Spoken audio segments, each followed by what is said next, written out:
Hi everyone! Welcome to Holy Copy. I'm Mon. I'm Shah. Yep. And today we've got a very special edition. Last week, Shah actually presented at TEDx, everyone! TEDx!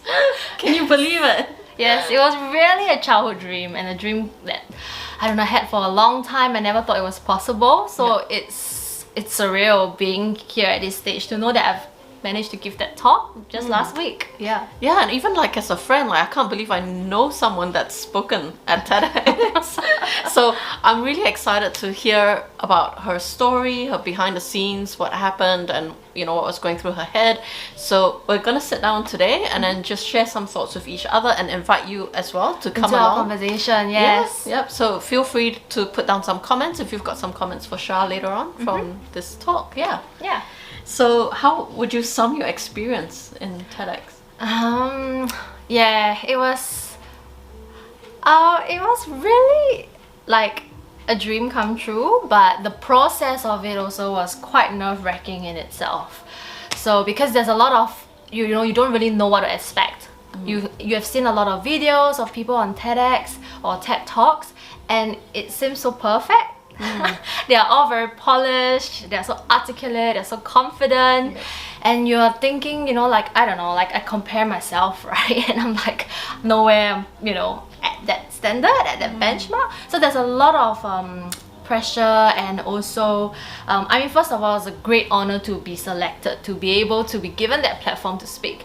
But then after that comes the rush of feelings and emotions, and then you start to doubt yourself, and there's this wondering, like, what if you make a mistake? What if people don't like your talk? What if there's a lot of it's something that I had to go through the whole process and overcome that. And at the same time, there is also the nerve-wracking aspect of it, because you know that when you give that talk, you can't take it back.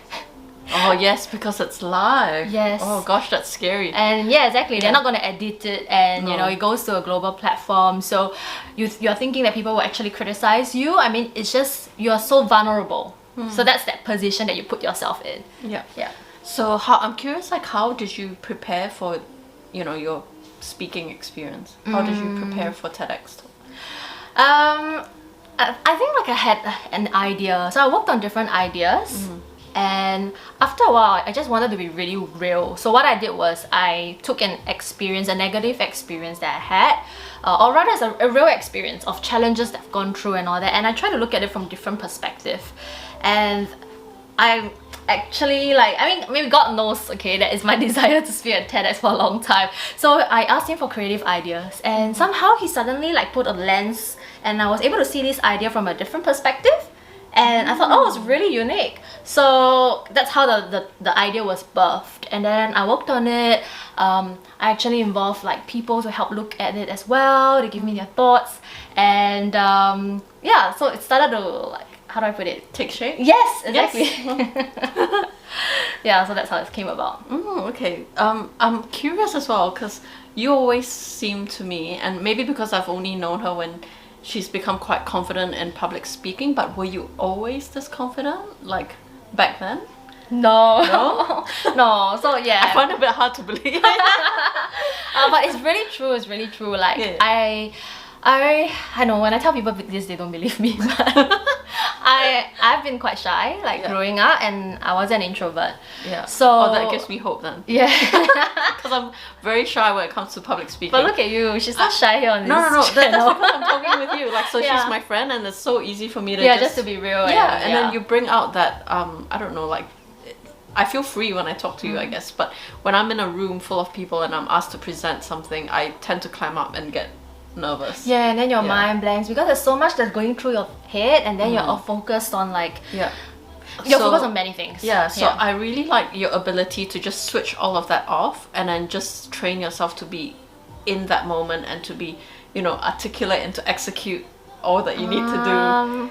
Okay. I'll tell you the truth, it's not like I train myself. I'm actually still a nervous wreck when I go up, and my heart's beating really, really fast.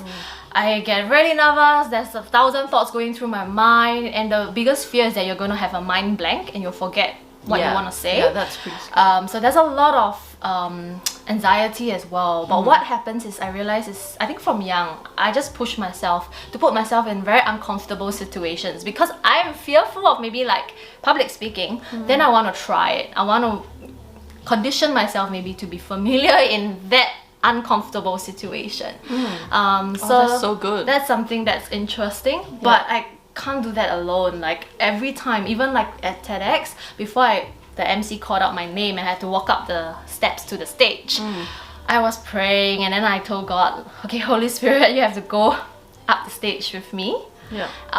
You know, I'm not on it alone. You're with me, you're guiding me, you are in the words that I say. And if the things that I forgot, you know, then maybe it's meant to be, you know, but whatever that's important as a message that needs to go out to the audience, then Lord, you will be in it and you will help me remember it.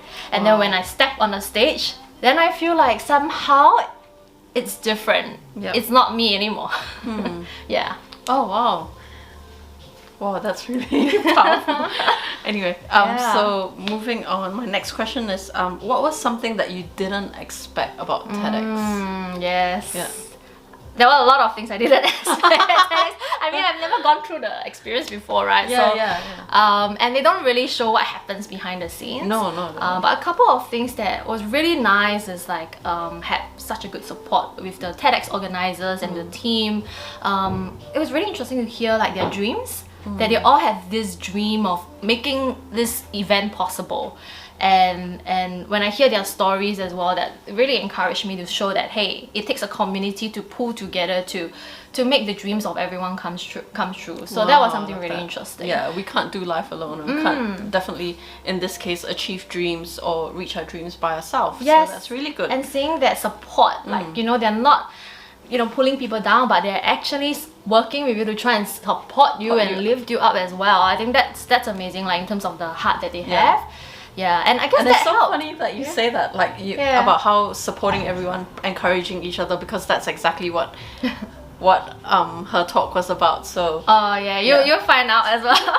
But we there's a put lot a link down there somewhere when it comes out, and then you can click on it if you're curious and just check out the TED Talk that Shah gave. Yes, there's lots of different bits already that maybe you can gather through this. But it's a mixture of things, from the imposter syndrome to the tall poppy syndrome, which you might be wondering what it is, you'll find out, and to about the thoughts that we battle in our head. So it's really funny, like that was the message of my TEDx, and somehow I had to go through all of that as well while trying to deliver that message. Oh, and also, like, I need to share this because I was so consumed with, you know, sometimes you're just very self-absorbed, maybe you're consumed with like, what are people going to be thinking of me? Then I'd rather just hold back, you know, I don't want to let my voice be heard because you know, they're going to be judging me, you know, they're going to be criticizing me. But when you free yourself from that, like I remember when I was on the stage, and then I just suddenly look at the audience and I realized, wait a minute, all these people came because they really want to hear something, like a message that will impact them. They want to take away something that will really help them in their life, maybe, or change their mindset or change their thinking. And when I started to focus on why they are here, I realized it's all about them. Like I want to share something that will help them. Oh, that's so good. Yeah, and that focus changed everything. Like I guess maybe that nervousness and that self-judgment, or you being your harshest critic, right? I think all that just fell away, and I was able to really even enjoy the experience, and I saw their genuine support and their encouragement. Like that was amazing. So that was really nice. Because every single one of them were in the same boat as you. They were, you know, about to present as well. So I mean the audience, like those who came to actually watch TEDx. Right, okay. That was it's about them at the end of the day, and it's about the people, like, you know, like you guys tuning in to watch this as well. It's really about sharing conversations with you that we hope will help you too. Oh, that's really good. So in closing, what would you share with aspiring speakers? Okay, aspiring public speakers. Public speakers, So yes, I want to rephrase that question to more of like, for everyone who maybe you have a dream and you have a desire to, whether is it to, I would say to speak up, maybe you have thoughts given to you, you know, all of you, everyone is unique, everyone's different, and each and every one of us have our own story that you can't compare with another story. So I feel like it can be a very powerful thing if you use your story to empower others, use your story to uplift people, to encourage, to share, and not be afraid to actually use your voice for good, for kindness, for to edify people, to uplift and strengthen them. So that's something that I feel with that baby step, you know, bit by bit, you will be able to do a lot more. You'll find new opportunities coming to you, and having that mentality where you will start saying yes more to new opportunities, rather than saying not being afraid and being courageous. Exactly, because the tendency for us is we shy away from new things, and we will say maybe later, maybe another time, or no, I can't do it. But my challenge is, hey, why don't you say, I will try, you know, like how I ended the TEDx, you know, it's not saying one day we'll do it, but let today be day one, of our new beginnings and new thinking. Oh, okay. Thanks for sharing about Shao. It's been really good listening to your opinions and your thoughts and your experience at TEDx. So I hope it's helped you guys. It's definitely helped me. I've learned quite a fair bit in it. I think for me, the take-home message was I just need to constantly challenge and push myself in areas where I feel a little bit maybe shyer in. Don't know what's the message that you took from it, but would love to hear from you. Oh, I just remember one thing I wanted to just also add, right, is that we, you know, you mentioned it earlier, we can't do it alone. And that's something that I also really benefited from, because I realized I needed to get help, right, if I'm going to do something like that. So I got like friends, you know, like yourself, to have a look at the message. I also reached out to my other friend, like Cindy, shout out to you, who's a career coach and a brand image coach, and I don't know, a lot of different things that she does.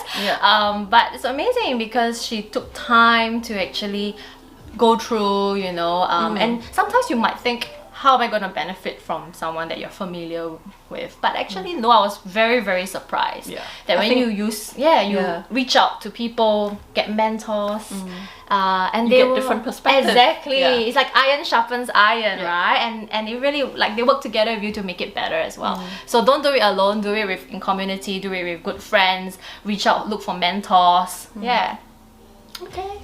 Alright, that's it for today. But would love to catch you next time with us. Join us in the next program, and don't forget to subscribe. We'll see you at the next one. Bye.